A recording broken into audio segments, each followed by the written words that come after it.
Le guide de l'auto, une présentation d'autogo.ca en collaboration avec Antirouille Métropolitain.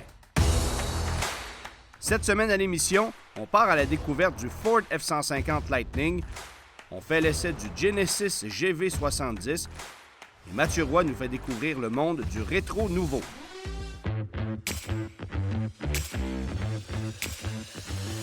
Il y a des lancements de véhicules qui sont plus importants que d'autres et celui du F-150 Lightning de Ford est certainement un des plus significatifs de 2022. Un camion qu'on attend de pied ferme, plus de 200 000 commandes de placées jusqu'à maintenant. On se l'arrache, le F-150 Lightning, dans toutes ses versions. Et dans les 2 prochains jours, j'aurai la chance de le conduire, de le découvrir et d'en apprendre davantage sur l'ensemble de ses capacités. Côté conception, le F-150 Lightning utilise un châssis modifié du F-150 régulier. C'est le même cadre, mais on a modifié certains éléments pour pouvoir évidemment greffer à l'intérieur du cadre les batteries de 98 ou 131 kWh, des batteries dont le poids varie de 1200 à 1500 livres. Ce qui est intéressant aussi, c'est que le véhicule qui est ici est doté d'une suspension indépendante arrière, 2 moteurs électriques, un sur chaque essieu, sans arbre de transmission évidemment, et 2 moteurs qui proposent la même puissance pour avoir un équilibre maximal. Capacité de remorquage, 7700 livres pour la petite batterie, 10 000 livres pour la plus grosse batterie. Alors, c'est quand même pas rien. Côté design, maintenant, vous le voyez, c'est un F-150 légèrement modifié, légèrement recarrossé, surtout au niveau de la partie avant. La calandre va varier esthétiquement selon la version que vous allez choisir. Une version XLT où l'Aria n'aura pas la même calandre, par exemple, que le modèle Platinum qui est juste ici. Et une des distinctions de la version Platinum, la plus luxueuse des 4, bien, ce sont ces roues de 22 pouces, ce qui explique en partie pourquoi l'autonomie est légèrement moindre avec une version Platinum qu'avec les autres modèles. Alors, on parle de 515 km avec une version XLT, par exemple, dotée de roues de 20 pouces, mais 485 km avec la version Platinum qui est ici, plus lourde et dotée de roues de 22 pouces. Sur une borne de niveau 2 à domicile, prévoyez environ 20 heures pour recharger un F-150 Lightning à longue autonomie. C'est quand même assez long, mais il faut comprendre que le véhicule est équipé d'une grosse batterie. Par contre, Ford propose des équipements que vous pouvez vous procurer chez le concessionnaire pour pouvoir recharger le véhicule beaucoup plus rapidement à domicile, en 8 heures à peine. Et à ce moment-là, vous pourrez utiliser le F-150 Lightning comme génératrice. C'est-à-dire que si vous manquez d'électricité à la maison, l'énergie emmagasinée dans la batterie du F-150 pourrait alimenter votre maison directement. Une très belle astuce, sauf qu'il faut s'équiper en conséquence et prévoyez pour ça un peu plus de 5 000 $ chez votre concessionnaire. J'ai pris la route il y a quelques instants avec le F-150 et mes premières impressions, bien, c'est sûr que c'est un véhicule différent du F-150 traditionnel. Pas nécessairement dans sa présentation, parce que installé à bord, on a carrément l'impression d'un F-150 à essence conventionnelle. Mais évidemment, sur le plan technique, sur le plan dynamique, ça diffère totalement. D'abord, on a une puissance supérieure à n'importe quelle version du F-150. C'est même plus puissant que le Raptor. On boucle le 0-100 km/h en un peu plus de 4 secondes avec la version à longue autonomie. Bon, évidemment, on a 580 chevaux de puissance, c'est quand même pas rien. 452 dans le cas de la version avec batterie de 98 kWh. Mais ce qu'il faut aussi savoir, c'est que le F-150 Lightning est un véhicule très lourd. Le véhicule dans lequel je me trouve présentement pèse plus de 6700 livres. Le poids de ce véhicule-là se fait sentir. Et ce que ça a comme impact négatif, c'est cet effet de rebond sur des routes dégradées. La bonne nouvelle, c'est qu'on a une suspension indépendante à l'arrière qui permet de stabiliser le véhicule et ce qui élimine cet effet de sautillement qu'on ressent avec le F-150 traditionnel parce qu'on a un essieu rigide. Et c'est peut-être ça l'élément qui, moi, m'agace avec le F-150 Lightning, la masse qui se fait sentir, ce qui fait en sorte qu'au niveau plaisir de conduire, bien, on en perd un peu. Pour de longs trajets, une technologie que j'aime bien avec le F-150 Lightning, c'est le système Blue Cruise, un régulateur de vitesse intelligent avec mode main libre qu'on active très facilement via un bouton placé sur le volant. Il y a une caméra à la droite du conducteur qui s'assure que vous regardiez devant vous et tant que vous le faites de façon adéquate, bien, vous n'aurez pas besoin de retoucher le volant. Le système s'occupe de garder la trajectoire et ça fonctionne franchement très bien. Conduire le Lightning, ça me permet aussi de redécouvrir certains éléments que j'ai toujours aimés du F-150, notamment le confort des sièges. J'aime beaucoup la position de conduite, l'aménagement intérieur. Ford a toujours travaillé très fort pour avoir une ergonomie très efficace à bord de ces véhicules. Et ici, en plus, parce que c'est une version Platinum, bien, on a le nec plus ultra en matière de luxe et de technologie, ce qui inclut cette grosse tablette verticale, plus ou moins esthétique, mais franchement efficace sur le plan ergonomique. Il y a d'innombrables fonctions là-dedans. Un tour de force du F-150, selon les ingénieurs de Ford, mais je leur donne, c'est ce qu'on appelle en anglais le frunk, ce coffre avant qui contient plus de 400 litres de volume cargo, ce qui est l'équivalent du coffre d'une berline intermédiaire. Alors, c'est quand même pas rien. Et ça, évidemment, ça s'ajoute à tout l'espace que vous avez déjà dans la caisse à l'arrière. Dans cet espace cargo, vous allez pouvoir brancher divers accessoires électriques puisqu'on retrouve plusieurs prises de chargement. On peut mettre jusqu'à 400 livres de contenu à bord de ce coffre-là, alors c'est quand même pas rien. L'autonomie annoncée avec le F-150 Lightning de 370 à 515 km selon la version que vous allez choisir. Il y a deux tailles de batterie disponibles, 98 kWh ou 131 kWh. Cette grosse batterie est offerte de série uniquement sur la version Platinum et en option sur les trois autres versions de disponibles, donc la version Pro, la version XLT et la version Laria. Une option qui peut valoir la peine parce que, évidemment, vous pourriez aller chercher jusqu'à 515 km d'autonomie sur une version XLT dotée de roues un peu plus petites. Dans le cas de la version Platinum ici, parce qu'on a des jantes de plus grand diamètre qui ont une plus grosse résistance au sol, bien, on parle de 485 km d'autonomie. Hâte de voir ce que ça fera en hiver, mais je pense que c'est un véhicule qui est extrêmement sérieux au niveau de l'autonomie. Si certains produits Ford ont déçu au cours des dernières années, on ne peut pas en dire autant du F-150 Lightning, qui est une réussite sur toute la ligne. Un véhicule qu'on va s'arracher sur notre marché. Évidemment, la disponibilité, ça sera le principal problème. Et ce qui est décevant aussi, c'est que le véhicule n'est pas éligible aux crédits gouvernementaux chez nous. Pourquoi? Parce que la version Pro n'est pas disponible au public. C'est uniquement aux entreprises qu'on va la vendre et ça, c'est dommage. Donc, la première version disponible au public, c'est le modèle XLT, vendu à 70 095 transport préparation inclus, avec la batterie de 98 kWh. Vous ajoutez un peu plus de 13 000 pour accéder à la batterie de 131 kWh. Évidemment, après ça, vous pouvez passer à la version Laria et finalement à la version Platinum qui, elle, est la seule à hériter de cette grosse batterie de 131 kWh. Alors, échelle de prix pour le F-150 Lightning vendu au public, 70 095 à 112 095 Et si je regarde la version Platinum dans laquelle je me trouve présentement, bien, son équivalent à essence coûte environ 23 000 de moins. C'est beaucoup d'argent, mais vous allez économiser à la pompe juste un peu.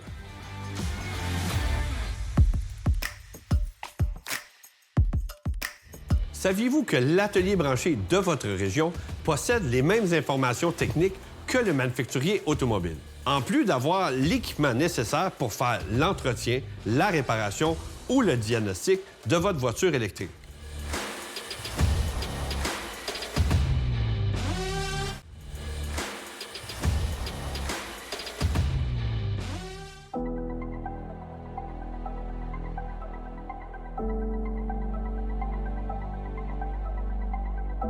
Gabriel, ça fait maintenant 5 ans que Genesis vend des véhicules chez nous comme marque distincte de Hyundai.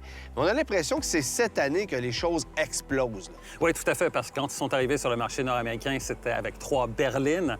Alors, pourquoi des berlines? Tout simplement parce qu'en Corée du Sud, c'est encore un créneau du marché qui est très populaire. D'ailleurs, la voiture la plus vendue en Corée du Sud à l'heure actuelle, c'est justement la berline G80. Donc, incroyable. Oui, c'est ça. Ils sont arrivés avec 3 berlines, mais les réalités du marché nord-américain, comme tu le sais, sont tout autres. Ouais. Ça prenait des VUS. Alors, ça a commencé avec le GV80 et maintenant le GV70, le modèle que l'on essaye aujourd'hui, qui est véritablement dans le cœur du marché.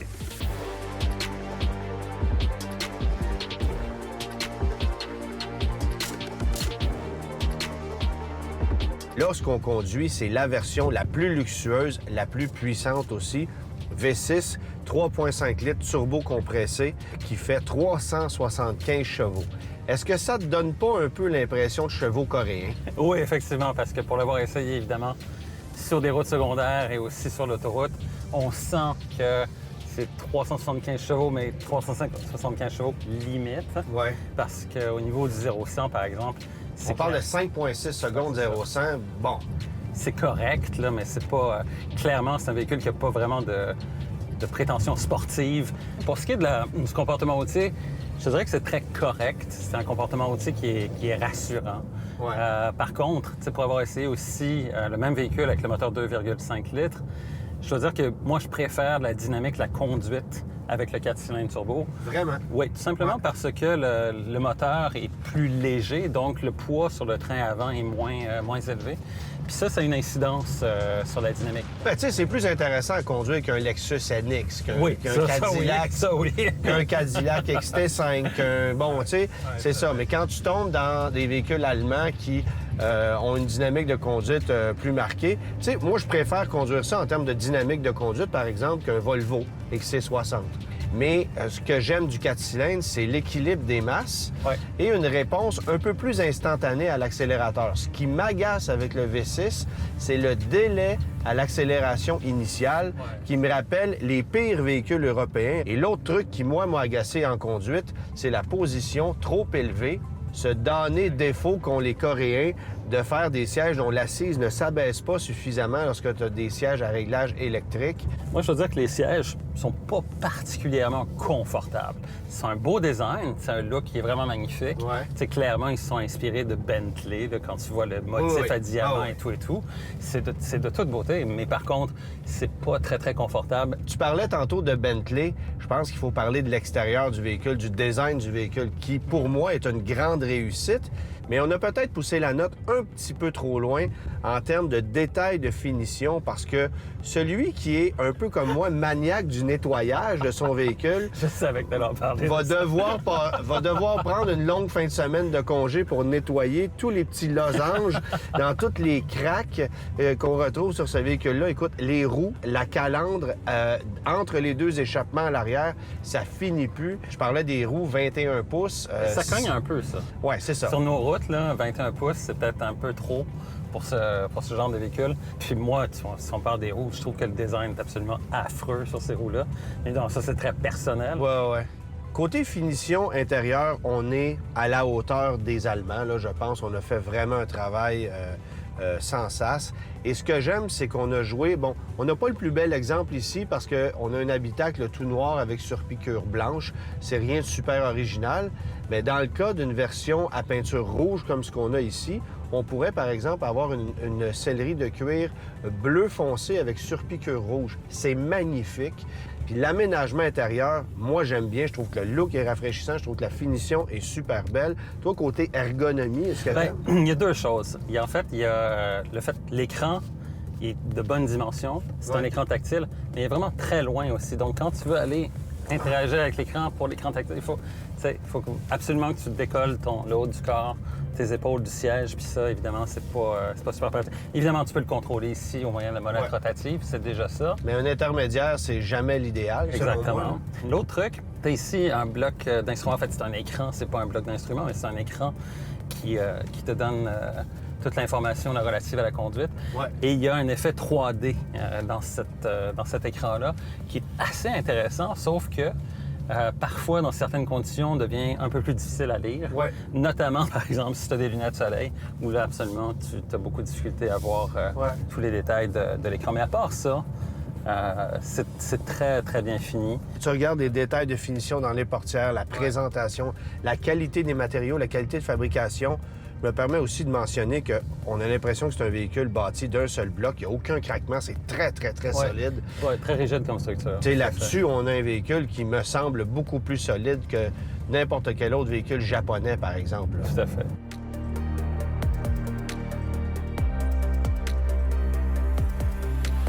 Alors Antoine, en terminant, il convient de parler prix, parler financement aussi, parce que le prix de la version que l'on a essayée est quand même très élevé, 76 000 $. Mais je défends ça parce qu'au moins, ça inclut les frais de transport-préparation. Genesis les inclut dans l'ensemble de ses prix. C'est le seul constructeur à faire ça pour l'instant. Et moi, j'adore ça. Ça, c'est une première bonne nouvelle. Par contre, ce qui est décevant, c'est les valeurs résiduelles à la location qui sont très basses, ce qui fait que le paiement de location sur un 48 mois, par exemple, est pratiquement aussi élevé que celui d'un financement sur 72 mois. Alors, Genesis devra travailler là-dessus très fort. Et en attendant, bien, on recommande l'achat beaucoup plus que la location. Et pour ce qui est des points forts, points faibles, tu retiens quoi? Ben écoute, un véhicule que je trouve magnifique sous tous ses angles. Je trouve que c'est un véhicule qui est extrêmement bien construit, très élégant, très rafraîchissant dans ce segment. J'ai aimé la conduite, somme toute. C'est pas aussi dynamique que certains véhicules allemands, mais quand tu compares avec plusieurs véhicules japonais, américains, tu fais pour un premier véhicule dans ce segment-là de la part de Genesis, c'est très convaincant. En contrepartie, bon, comme je te le disais un peu plus tôt, l'assise trop haute, ça m'agace. Évidemment, le délai à l'accélération, c'est un autre irritant en ce qui me concerne. Et peut-être la consommation d'essence, ça pourrait consommer un peu moins que ça, moyenne qui est autour de 11,5 litres au 100 combiné, c'est pas rien quand même. De ton côté, tu retiens quoi? Bon, le comportement routier est correct, rassurant. Je préfère le modèle avec le moteur 2,5 litres turbo 4 cylindres, qui est un peu mieux de ce côté-là. Mais je partage un peu tes commentaires pour ce qui est de la dynamique. C'est pas aussi affûté que certains véhicules allemands là, dans la concurrence directe. Et ton pointage final, ça serait? Moi, je lui donne quand même une très bonne note. Je lui donne facilement un 9 pour ce véhicule-là. On a effectivement ciblé dans le mille. Je partage ton pointage 9 également. Alors, on s'attend à d'autres belles choses de la part de la marque Genesis. On sait qu'ils s'en viennent avec un VUS à motorisation électrique, le GV60, élaboré sur la même plateforme que le Kia EV6 ou le Hyundai Ioniq 5. Reste à voir s'ils vont en avoir en inventaire. Exact. Assurer une voiture rouge, est-ce que ça coûte plus cher? La couleur de l'auto ne compte pas. Les assureurs s'intéressent plutôt au modèle et à l'année du véhicule, à son utilisation, à notre profil, ainsi qu'à notre dossier de conduite et de crédit. Les protections et les franchises ont aussi une incidence.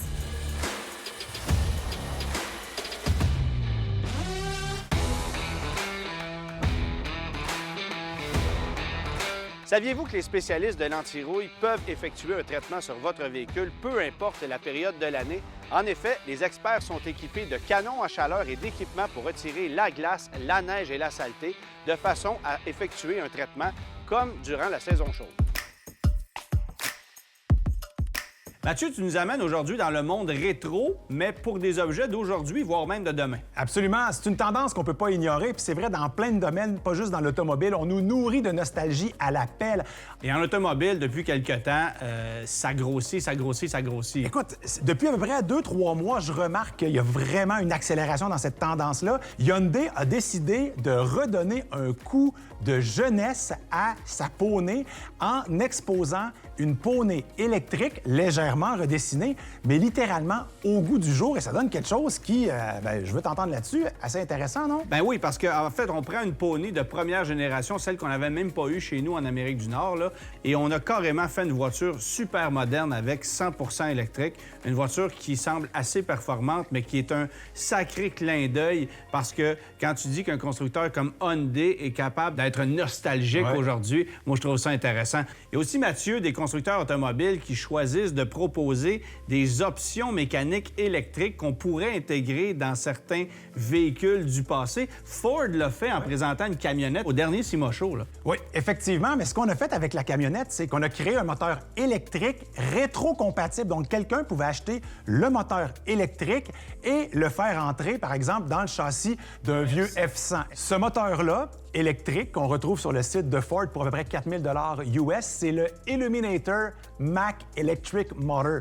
Donc, 4 000 ça peut sembler peu cher, sauf que là, attention, là, la conversion va vous coûter pas mal plus cher que ça avec le système de batterie, mais au moins, on teste le marché, on voit s'il y a un intérêt ou non.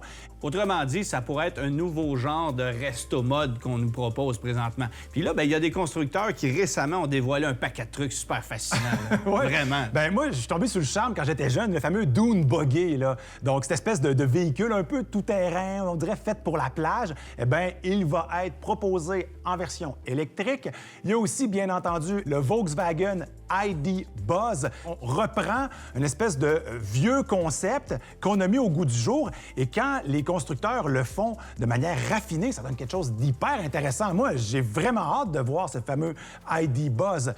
Sinon, je ne sais pas si tu as vu la Mustang électrique, pas la Mach-E. C'est un fantasme. Écoute, c'est un pur fantasme. C'est une compagnie qui a décidé de réutiliser le look extérieur, mais intérieur aussi de la la bonne vieille Mustang avec une propulsion électrique et le résultat est très satisfaisant. Même dans le camping, on est dans le rétro nouveau, là. Écoute, ici, il y a bien un icône dans le monde du camping et de la roulotte, c'est le fameux Airstream, motorisation électrique pour réduire la consommation d'essence du véhicule qui tire cette fameuse roulotte. Mais le petit côté techno très avancé, c'est qu'une fois qu'on l'a décroché du véhicule, eh bien, il y a une troisième roue qui va être déposée au sol et avec notre téléphone intelligent, on peut comme ça reculer à la pression d'un doigt la roulotte si on doit rentrer dans un espace extrêmement restreint. J'ai trouvé ça franchement intéressant. C'est pas une automobile proprement dit, mais ça fait partie du monde de l'automobile. Oh oui. Je le rentre un peu à crowbar, ce sujet-là. C'est correct. Cette émission vous a été présentée en collaboration avec autogo.ca.